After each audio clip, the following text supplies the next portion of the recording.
Assalamualaikum warahmatullahi wabarakatuh. Perkenalkan, nama saya Misona. Saya perwakilan dari kelompok 1. Kelompok kami akan mempresentasikan bentuk dan sistem pemerintahan. Saya selaku moderator dan teman saya Sofia Latifa, Dian Ayu Safitri, Radina Mustafa, Yesi Nafa. Pengertian sistem pemerintahan. Yang pertama, pengertian sistem pemerintahan dalam arti luas.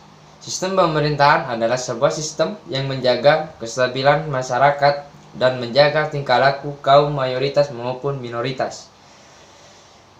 Yang kedua, pengertian sistem pemerintahan dalam arti sempit. Sistem pemerintahan adalah sebuah sistem yang digunakan sebagai sarana kelompok untuk menjalankan roda pemerintahan untuk menjaga kestabilan negara dalam waktu relatif lama. Jadi, dapat disimpulkan bahwa sistem pemerintahan adalah suatu kesatuan dan sebagai elemen untuk mencapai tujuan tertentu dan rangka menjalankan organisasi terbesar yaitu negara. Bentuk-bentuk sistem pemerintahan. Yang pertama, bentuk pemerintahan klasik. Menurut Plato, aristokrasi, yang kedua demokrasi, yang ketiga oligarki, keempat demokrasi, dan kelima tirani. Yang kedua menurut Aristoteles, 1. Monarki, 2. Aristokrasi, 3. Politeia, 4. Tirani, 5. Oligarki, 6. Demokrasi.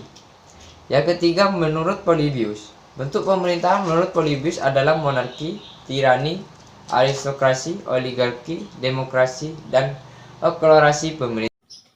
Kedua, bentuk pemerintahan monarki atau kerajaan. Bentuk pemerintahan monarki dapat dibedakan menjadi 3, antara lain, yang pertama, monarki absolut merupakan bentuk pemerintahan dalam suatu negara yang dikepalai oleh seorang raja, ratu, syah atau kaisar yang kekuasaannya dan kewenangannya tidak terbatas. Yang kedua, monarki konstitusional merupakan bentuk pemerintahan dalam suatu negara yang dikepalai oleh seorang raja yang kekuasaannya dibatasi oleh Undang-Undang Dasar Konstitusi. Yang ketiga, monarki parlementer adalah suatu pemerintahan dalam negara yang dikepalai oleh seorang raja dengan menempatkan parlemen atau DPR sebagai pemegang kekuasaan tertinggi. Berikutnya, yang ketiga, bentuk pemerintahan republik. Bentuk pemerintah republik dibedakan menjadi 3, yaitu republik absolut. Dalam sistem republik absolut, pemerintah diktator tanpa ada pembatas kekuasaan. Penguasa mengabaikan konstitusi dan untuk melegitimasi kekuasaannya digunakanlah partai politik. Yang kedua, republik konstitusional.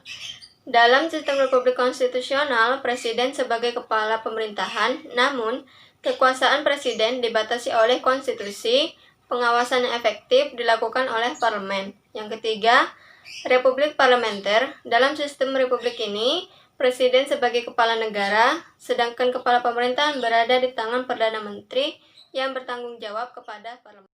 Macam-macam sistem pemerintahan. Yang pertama yaitu sistem pemerintahan parlementer. Sistem pemerintahan parlementer adalah suatu sistem pemerintahan di mana pemerintah bertanggung jawab kepada parlemen. Dalam sistem pemerintahan ini, parlemen mempunyai kekuasaan yang besar dan mempunyai kewenangan untuk melakukan pengawasan terhadap eksekutif.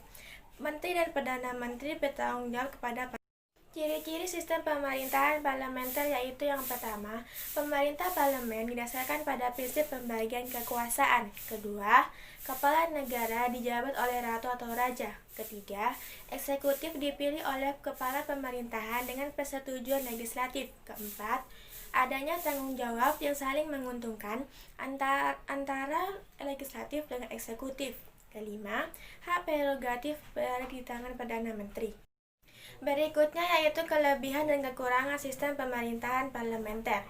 Kelebihan sistem pemerintahan parlementer yang pertama yaitu pembuat kebijakan dapat ditangani secara cepat karena mudah terjadi penyesuaian pendapat antara lembaga legislatif dan lembaga eksekutif. Kedua, adanya pengawasan ketat dari parlemen sehingga eksekutif berhati-hati dalam menjalankan kebijakan pemerintahan. Ketiga, pertanggungjawaban eksekutif kepada parlemen. Kekurangan sistem pemerintahan parlementer yaitu yang pertama, kabinet dapat mengendalikan parlemen. Kedua, kedudukan eksekutif sangat rentan digoyahkan. Ketiga, parlemen menjadi saluran pengkaderan bagi para pejabat eksekutif. Keempat, kelangsungan kedudukan kabinet tidak bisa ditentukan karena sewaktu-waktu kabinet dapat. 2. Sistem pemerintahan presidensial. Sistem pemerintahan presidensial adalah sistem pemerintahan di mana kepala pemerintahan dipegang oleh presiden dan pemerintah tidak bertanggung jawab kepada parlemen. Ciri-ciri sistem pemerintahan presidensial. A. Kepala negara dan pemerintahan dijabat oleh presiden. B. Masa jabatan eksekutif ditentukan masa waktunya. C. Presiden memiliki hak prerogatif. D. Eksekutif tidak bertanggung jawab kepada legislatif. E. Eksekutif tidak dapat dibubarkan oleh legislatif. Kelebihan sistem pemerintahan presidensial. A. Kedudukan eksekutif lebih stabil. B. Legislatif bukan tempat kaderisasi. C. Masa jabatan eksekutif lebih jelas karena sudah ditentukan. Kekurangan sistem pemerintahan presidensial. A. Pembuat keputusan memerlukan waktu yang lama. B. Sistem pertanggungjawaban tidak jelas. C. Kekuasaan eksekutif di luar kekuasaan legislatif yang dapat mengakibatkan kekuasaan mutlak. 3. Sistem pemerintahan campuran. Sistem pemerintahan campuran adalah perpaduan sistem pemerintahan antara parlementer dan presidensial. Kepala negara dan kepala pemerintahan dijabat oleh dua. Ciri-ciri sistem pemerintahan campuran. A. Menteri-menteri dipilih oleh parlemen. B. Lamanya masa jabatan eksekutif ditentukan dengan pasti dalam konstitusi. C. Menteri-menteri tidak bertanggung jawab, baik kepada parlemen maupun kepada presiden. 4. Sistem pemerintahan komunis. Dalam sistem pemerintahan komunis, semua sistem pemerintahan dikendalikan penuh oleh partai komunis. Kekuasaan akan berlangsung secara penuh, tidak mengakui kepemilikan akumulasi modal pada individu. 5. Sistem pemerintahan demokrasi liberal. Demokrasi liberal disebut juga dengan demokrasi konstitusional. Individu akan dilindungi hak-haknya oleh undang-undang atau konstitusi apapun. Keputusan yang diambil oleh pemerintah jangan sampai melanggar kebebasan individu. 6. Sistem pemerintahan liberal.